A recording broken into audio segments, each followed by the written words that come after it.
It's great to welcome you from wherever you're joining us today. And in this next session, we're going to reflect on something that I think even the most lay observer can note, which is that counting ballots by hand couldn't be much more analog. And we saw it at the turn of the century in 2000. We also saw it just recently. Now we get the question of hanging chads back in 2000. We also had now people staring at numbers trying to decipher what had been written, but or even debating how close observers should be with their binoculars to observe the actual count itself. And with the rest of our lives, increasingly digitized, indeed dependent on digital platforms, surely the voting system is ripe for some kind of update. So in this next session, we're going to explore that. And I'm delighted to welcome Sebastian Couture, who is the host of the Epicenter podcast, which I must say has something that has been very welcome as my running partner around Hyde Park now for many years. And he's going to introduce a panel of most esteemed experts and get a lively conversation going, I'm sure. Sebastian, are you there? Yes, I'm here. Thanks, Richard. And I'm glad I can make your run more enjoyable. So we are here today to talk about what Richard was introducing earlier, which was this very analog process of counting votes, and it does seem quite analog given the technological innovation that has just exploded in the last 3 or 4 decades. I'd like to welcome our panelists for this conversation. They are academics, activists, engineers, political scientists, and experts in this field. We're going to be talking about liquid democracy, digital voting, and so on. So I'd like to actually get our panelists to introduce themselves. So if we could bring them up on the screen, and we'll just do a round of introductions first before we get into this conversation. Perhaps directly to my right on this screen. John, go ahead. Hi, everyone. I'm John Nash. I'm a fellow at Demos. We're an independent cross-party think tank, and I work on democratic innovation here. I'm Santi Siri. I've been an activist, a hacker, developer, trying to figure out how to do digital democracy since 2012 with several pilots and experiments in my back, and looking forward to this discussion and this panel. Hello, everyone. I am Grammatia Kotsialou, and I am a fellow in the Department of Mathematics in the London School of Economics and Political Science. The last 3 years, I have been working on liquid democracy and in blockchain voting. Hi, everyone. I'm a professor of economics at King's College London. My interest in this topic is because I've been working a lot on strategic voting games. So basically applying game theory to voting. I've done a lot of work on equilibria and so on. And my interest here is because I've been working on voting and innovations in voting, systems that you can have with blockchain. Thanks. And of course, you are Amrita Dhillon. So I'd like to start off by, right off the bat, getting sort of an assessment, your assessment of what is the state of the democratic process in, let's say, the G20 countries, and which of these countries are driving innovation in the space of digital voting and the liquid democracy space, as a form of more direct suffrage for policy making? So I can go on that first. We have that the vast majority of democracies around the world operate through a representative democracy system, where every member of the electorate can vote for a candidate to represent them in the parliament, Congress, etc. So that system was introduced many, many years ago when it made complete sense to do that. For example, the populations were too big in order to have an agora-like assembly where anyone could just turn up to vote. However, now we have the rise of the internet, and this system to elect a government seems every year more and more outdated. So we have that more and more services go online. So why voting is still not there? So therefore, in the recent years, I believe that a kind of direct democracy where everyone can vote on a specific issue becomes more and more popular. And Switzerland, for example, is a good example for combining some type of representative and direct democracy, because I think they give some votes to people, so some referenda in specific topics to vote on. However, for UK, I think they has been coping a bit less well with this combination. So we can see that also from the EU referendum. Estonia also is a country that is some type of example in digital voting, as they allow citizens to vote online. However, they also have the backup process for a paper ballot election at the same time. I'd like to chime in. Usually when the discussion goes around introducing technology in an electoral process, very rapidly that can go into a discrete, where it's technology yes or no, like a binary choice. And in reality, it's really a spectrum. How much technology and where do we apply technology? It's interesting if you go back in history. For instance, the origin of IBM in the 19th century as a tabulating machines company, it was created as a company to actually tally the US election. That back in the 19th century, it could take as long as several months to actually count the votes. So IBM was born out of a need to address the scalability of figuring out fraudulent votes on a national election. If we go closer to our times, an interesting case is India. Speaking of G20 countries, India is the largest democracy in the world, 800 million voters. It has an election that lasts for 6 weeks. It takes a long time to count those votes. And since 1994, they actually introduced an electronic device to put the input of the ballot. This is a very simple device, closer to a calculator than to a computer, so it reduces the cost of auditing the technology.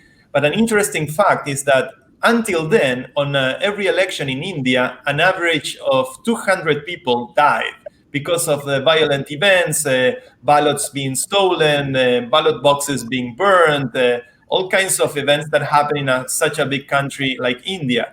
Since 94, the deaths occurring on electoral processes have gone to near zero. And in last year's election, it was the first election in India's history that had more women voters than male voters for the first time in history. And that's a consequence of introducing some degree of technology into the process. And I think, we have to start paying attention to how we can use civic tech and blockchain-based tech to improve the quality of electoral processes.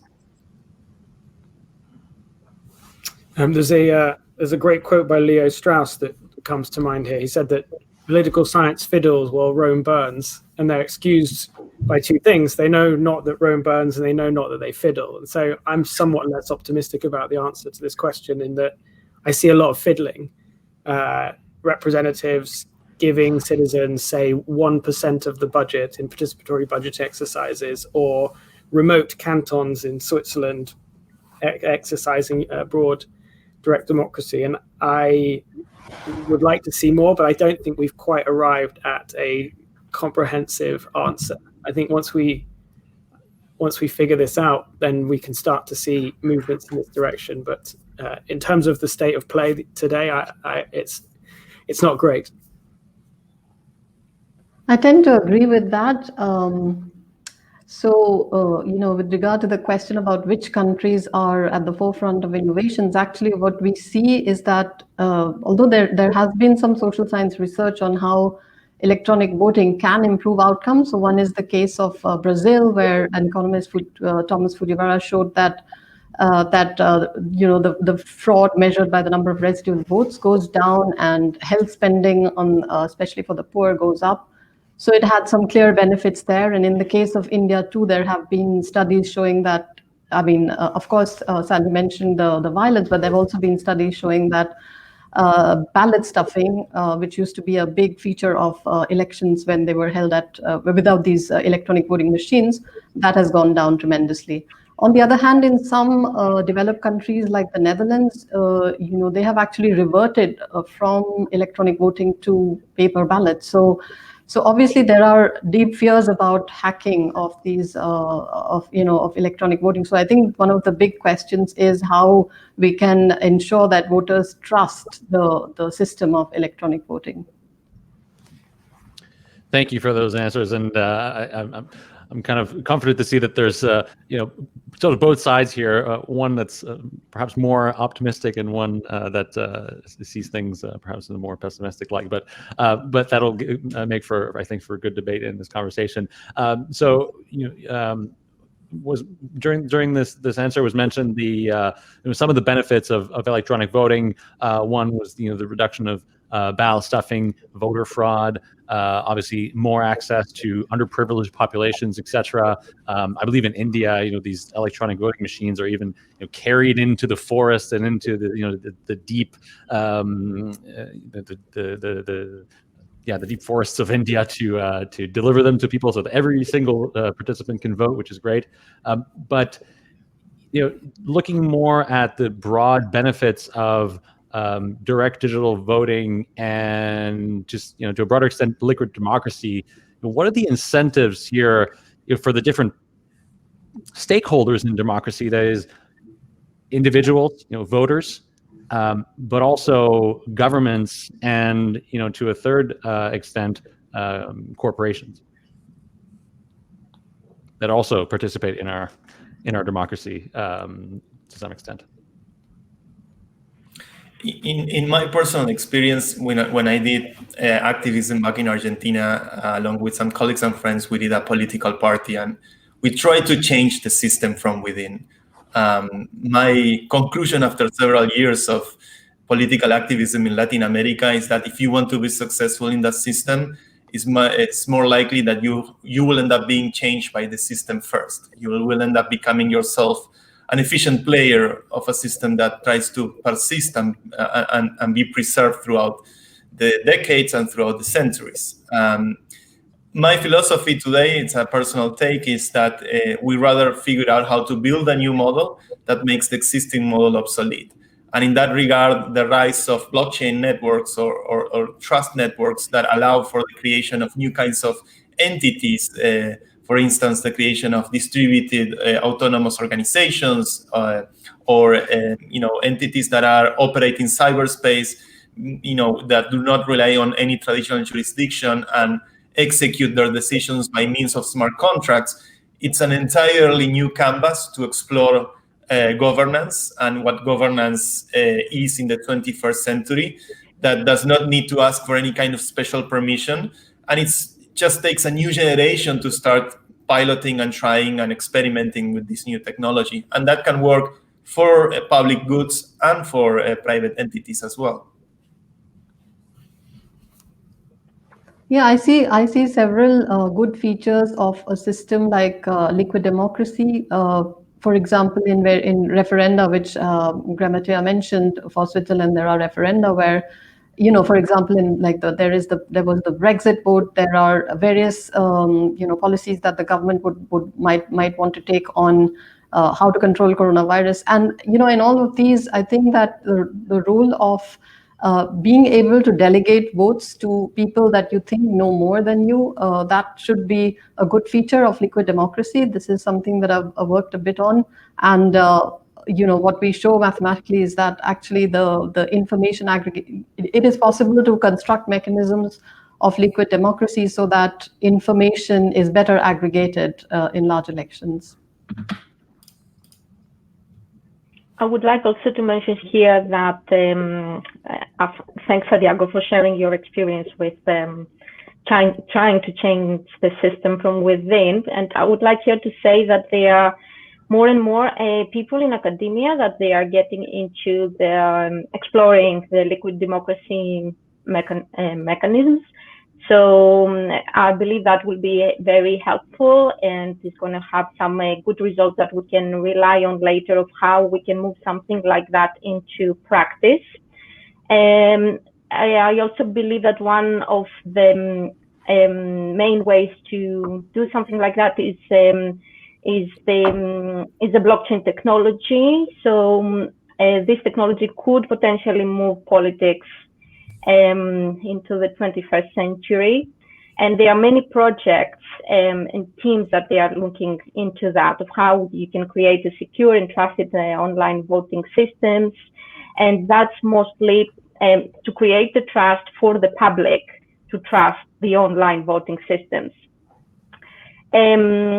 And as I said, using this technology, could help us implement some type of liquid democracy, and that should also allow the political system to be more fluid and hopefully quicker to react to influential people that might act maliciously, because we might not have to stay with representatives for 4 or 5 years. And of course, at the moment, there are some examples of companies or projects that they use or they have done some experiments on liquid democracy without using blockchain technology. For example, there was an experiment on running liquid democracy in Google. However, in that cases, you have to trust the election authority behind that, so the company in that context. But using the blockchain technology, the election running could be just distributed to various stakeholders, including the whole electorate themselves. So this is a question that we come at sideways or from a different perspective. So at Demos, we've got a big paper that's publishing tomorrow proposing a concept called combined choice, a way of thinking about democratic decision making that argues that throughout history, at least the last 30 years, the digital revolution, digital technologies have had a fundamental effect where they've on sectors from whether it's finance to music, whatever it is. And so when we think of digital voting, that always feels like a fairly superficial cosmetic change, when the more interesting question is, what's the fundamental change? And so the argument that we make in this paper is that we need to move away from a system that looks at laws and decisions individually, incrementally, right? This is a byproduct of sort of 900-year-old system of putting forward a proposal and making a yes or no decision, and to look more holistically at the law. So while someone like Lawrence Lessig argued that we should think of code as law for the way that it structures society, our argument is the other way around, that we should think of law as code. Now, not write it as code or make it machine readable, but think of it as the nation's operating system.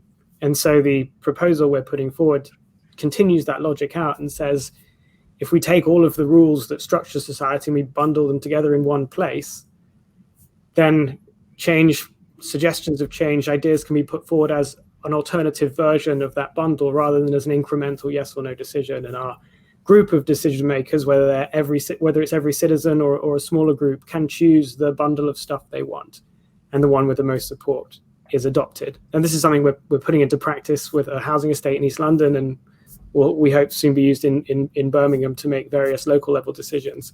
And so in relation to this debate, the point isn't to say, how can we use technology to do this one surface level thing within our system, but how can these digital technologies change the way the system works? And that's what's always happened. And so we're confident that approaching it in that fundamental way will produce surprising and unusual results. I like this idea of looking at democracy as a technology stack, and there are different components in that stack, and you may upgrade one component, like you may upgrade the kernel on your system, right? Or you might upgrade certain software, and voting is definitely one of the components in that broader stack. One of the things that was brought up during this last segment was the idea of trust, and that digital voting systems need to be trusted by the greater population, and perhaps they have suffered from lack of trust. And in fact, this was probably the case in the Netherlands, as was pointed out. Like, what are some of the good standards or good normative properties for liquid democracy systems? And perhaps what are some ways in which technologists, but also just broadly those who are promoting these systems, can help essentially the trust behind them? There's a well-known paper. Sadly, I will Google it right after my intervention here and try to remember it.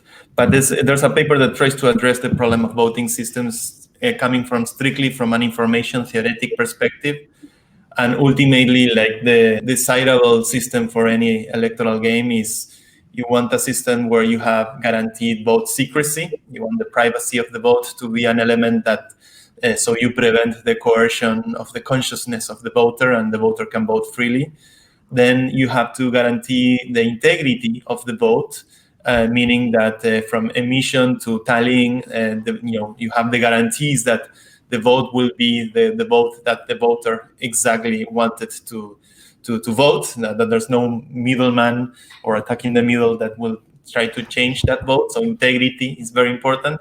And lastly, the element of verifiability, allowing for the voter to effectively verify that his or her vote has been counted the right way and that the tally meets the number of voters and so on.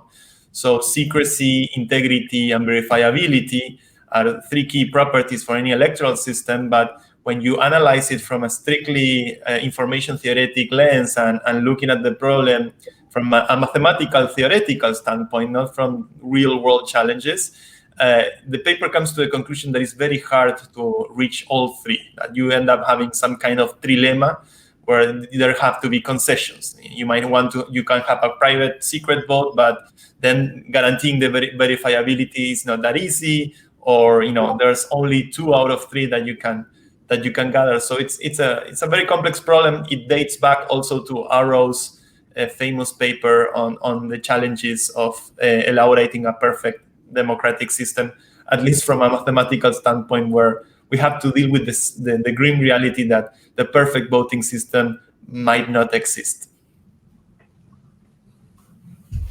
Yeah, to that I can add some other requirements of such a system. One is, we were discussing the blockchain earlier. So one important feature to ensure trust in the system would be to think very carefully about who are going to be the stakeholders. So you have mostly in national elections, you would have an election authority. So if you have this blockchain-based electronic voting system, who are going to be the stakeholders who will control the code and everything else? So ideally, people from different parties who have opposing interests should be the stakeholders. So that's an important question. And the other question that the other problem I would add is, from a social science point of view, is that of vote buying, which becomes much easier with electronic voting. And I think Santi did mention that to some extent, that the secrecy of the vote, or to prevent coercion of voters. How do you do that in these systems? And this is where economics and social science can contribute in the design of such systems. I just found the paper is called An Information Theoretic Model of Voting Systems, if you want to Google it. Some other good properties of liquid democracy is that it combines the advantages of representative and direct democracy, and in theory could also increase participation. For example, those people that abstain because, let's say, that they don't know what to vote for in continuous referenda, then they might have the option to choose the person that they trust, and that could also happen for different topics. So more knowledgeable people can influence the final outcome. However, if the trust is broken, then citizens could deviate faster than what we currently have their votes to some others. Also about, we might have also the issue of vote buying, but I believe that also could be a nice mechanism design problem. For example, we know currently that there exist some blockchains that they are anonymous blockchains. So for example, you don't, if you have a transaction, let's say of votes towards your, I don't know, favorite trustee, then the person that will receive the votes might not be able to see where these votes come from. So maybe something like that could also solve any potential vote buying problem. But that also, again, it depends on the application, the voting applications that you want. You might have other voting applications, for example, in the corporate system that vote buying, for example, in between shareholders is acceptable. When it comes to this question of liquid democracy, and I'd be interested to hear what Santiago has to say about this, as he's looked at this probably closer than we have. But when we looked at this structure, the big problem that we found came when you try and divide things into different areas. So is something a health question? Is it an education question? Is it a finance question? Is it a budget question? Often it's all of those things. And then, of course, the complexity that emerges as you're delegating.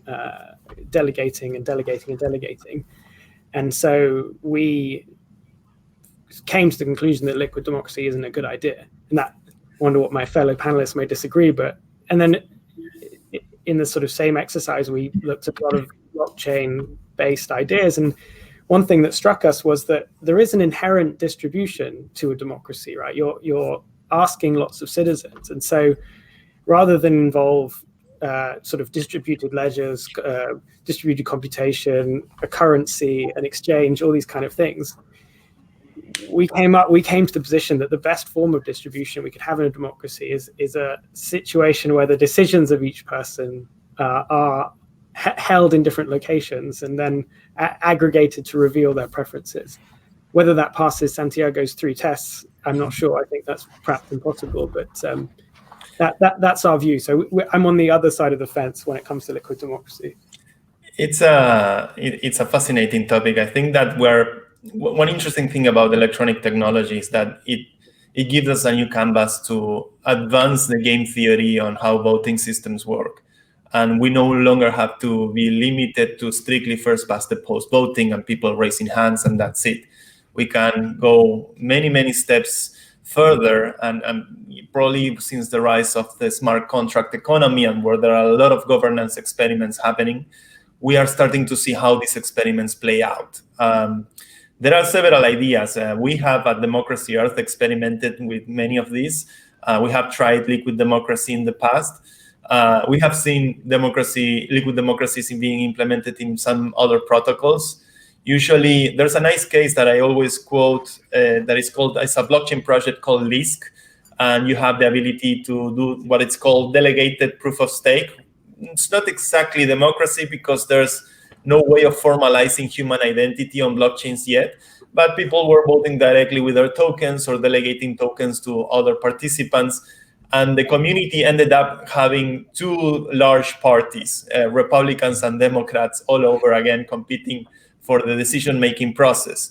And this is actually a pattern that happens in a lot of token voting schemes on Ethereum today, for instance, where if you look at Uniswap, for example, it has 2 addresses, each holding 32% of the tokens, which means they have 2/3 of the voting power in the protocol, which means that whenever someone goes to a decision in the Uniswap protocol, the only decision makers are those 2 whales, rendering the whole voting process irrelevant, because what whales usually do is they just see how everyone is voting on a decision, and at the last minute or the last block of the blockchain, they just tumble the election according to their own personal interests. So until we don't get a way of formalizing human identity over decentralized networks in a way that is privacy preserving, so we don't recreate Facebook or the Chinese Communist Party, which are essentially the same thing, we still have a very open problem about how to achieve digital democracy in these networks. From the game theoretic point of view, we have been exploring several ideas. An interesting approach we like a lot that gave us good results in Colorado in the United States, where we did a big pilot, was quadratic voting, which is a system where it captures not only the preference of the voters, but also the intensity of those preferences, as the cost for giving your vote to an idea increases quadratically rather than linearly, and that pushes the voter to decide whether he or she will support, with all of his voting power, a minoritarian idea, or with a weak voting power, several ideas. And every election in the world is really a challenge of that, the weak preferences of the majority versus the strong preferences of the minorities. And being able to capture that with novel game theory is really interesting, but at the same time, it's very important in democracy that every player understands the rules. So we still have a long way to go, I think. That's a great point, and I think it points to something which we were talking about before this started, and I kind of chimed into the previous talk, and I just came in when Vinay Gupta was saying that we need to divorce democracy from the current governmental framework, and I wonder to what extent, liquid democracy and the things that we're discussing here and that we're talking about here in this panel are framed in the context of what we know and understand as what a democracy does and should look like. I wonder if this current framework perhaps needs to evolve and is no longer adapted to our current reality. To what extent do you think that democracy itself needs an upgrade at every point in the stack, including this idea of one vote, one person, one vote. One example which was mentioned in the previous panel was statistical models to determine people's interests and sort of broader trends in society.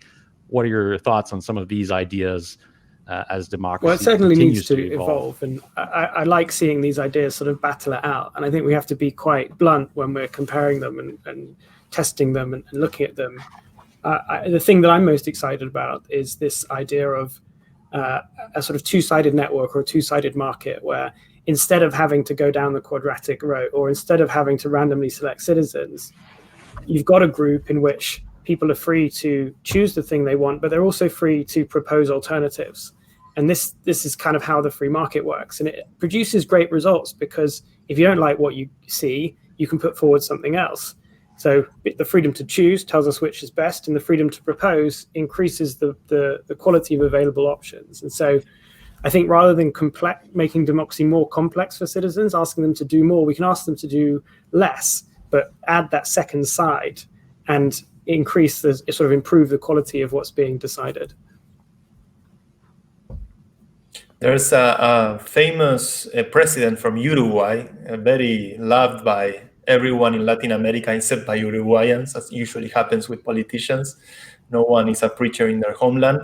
Called Pepe Mujica. Once told me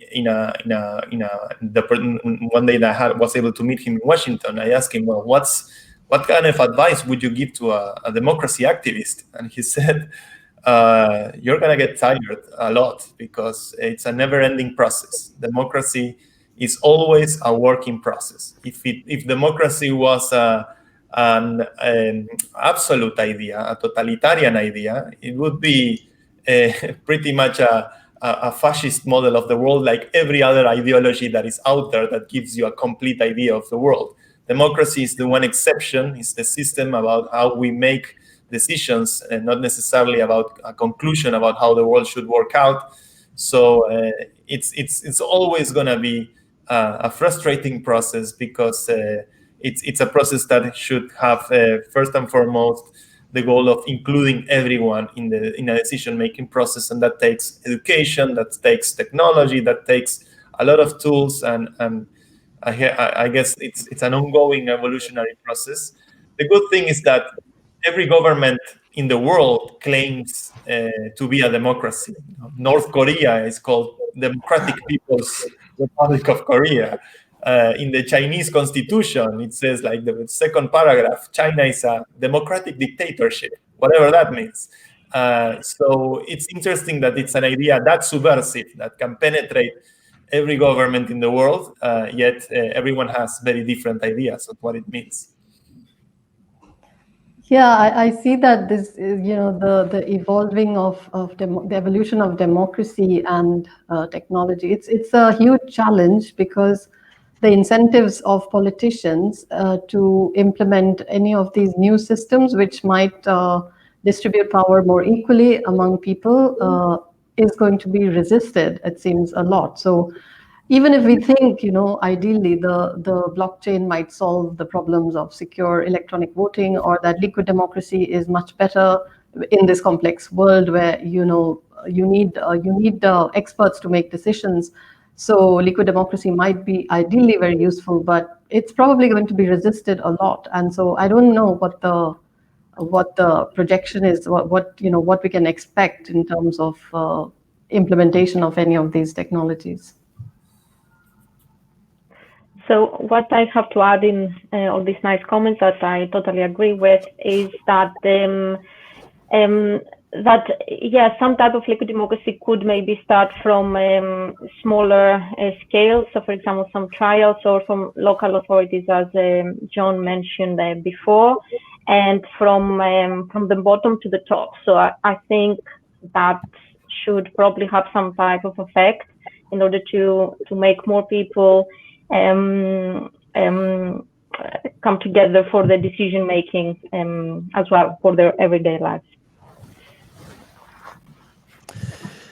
Yeah, I mean, my fear here, my concern, I'd say, is that that there is very little incentive for politicians to implement, new innovations in the democratic system, and the rate at which technology is advancing and the rate at which largely corporations are benefiting from that speed of evolution in technology, that democracy starts to lose its power in the sort of more global order of things, and that we see power falling into the hands of non-elected corporations. And to some extent, this is what we've started to observe. I want to come, just as we start to come towards the end of our conversation here, bring it back to the recent U.S. election.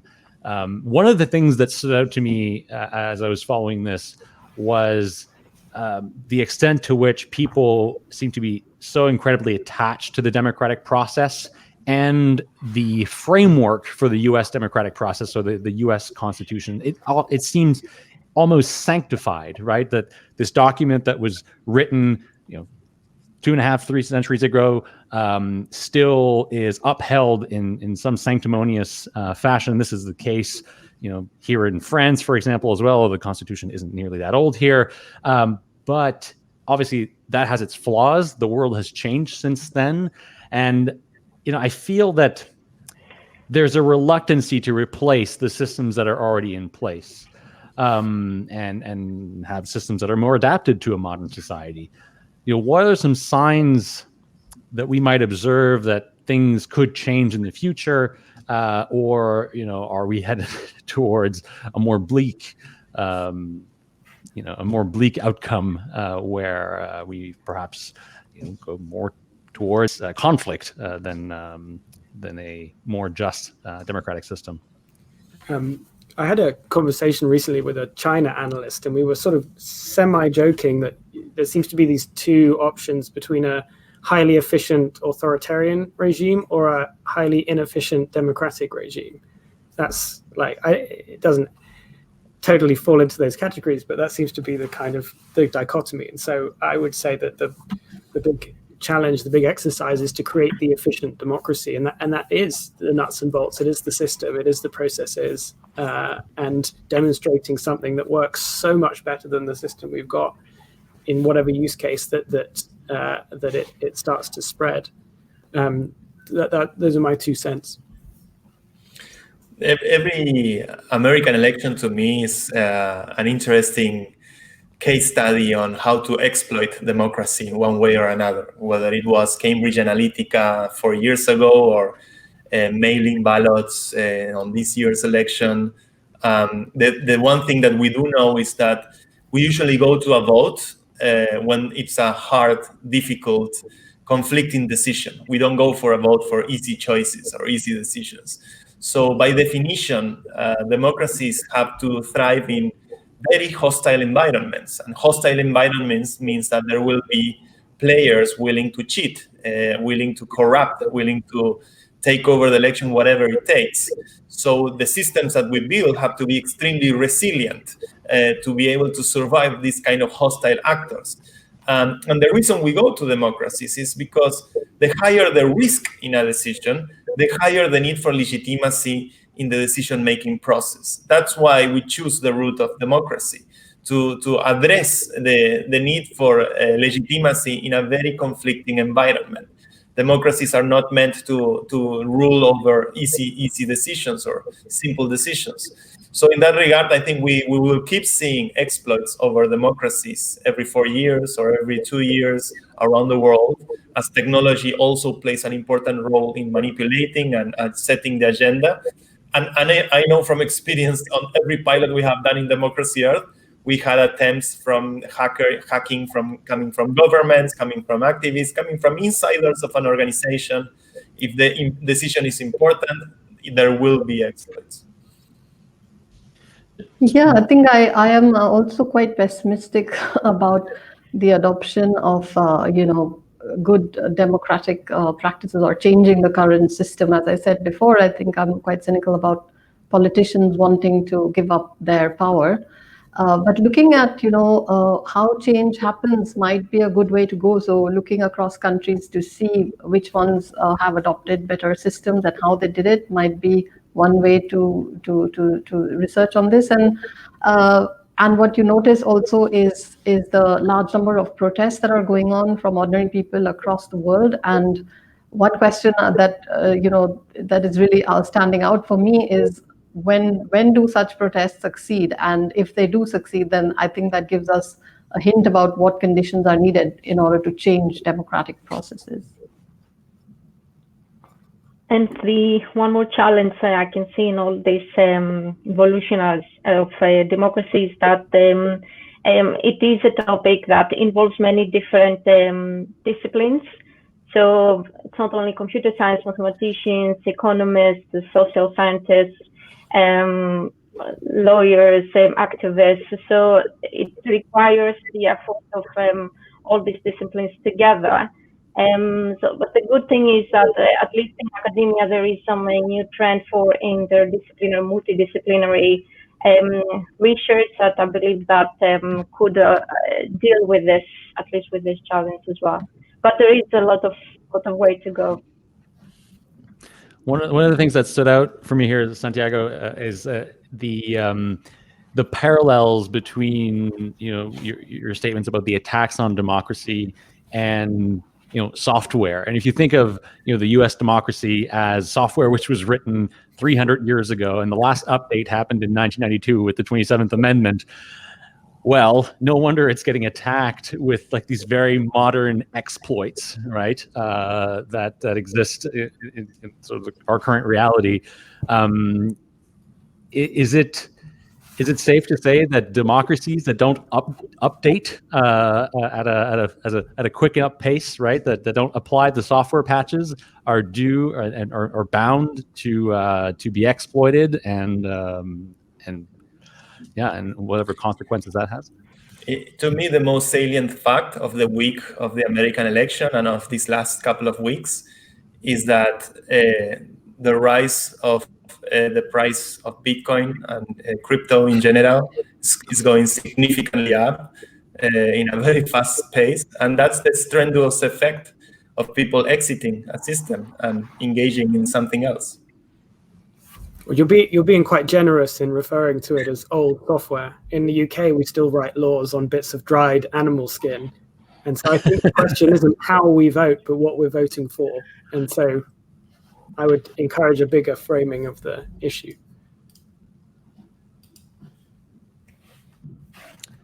Any last words before we close up here?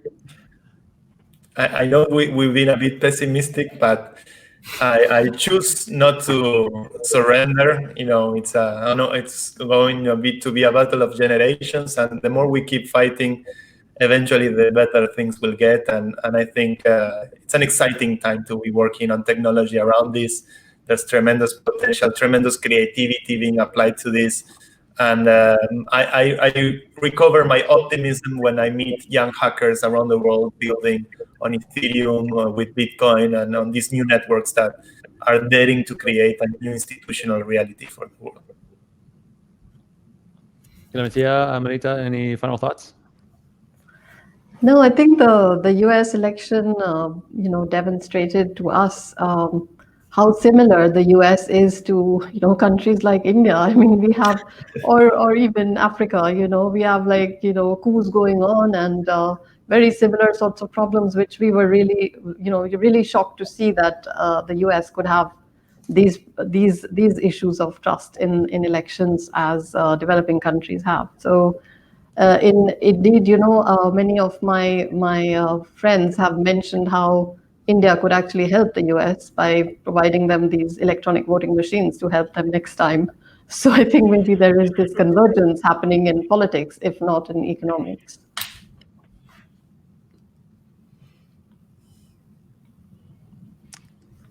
Okay, I think that about wraps up our conversation. We're at the end of our time here.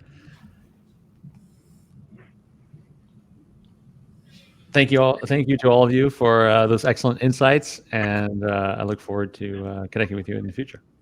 Want access to more CogX videos? Subscribe now for free at cogx.co.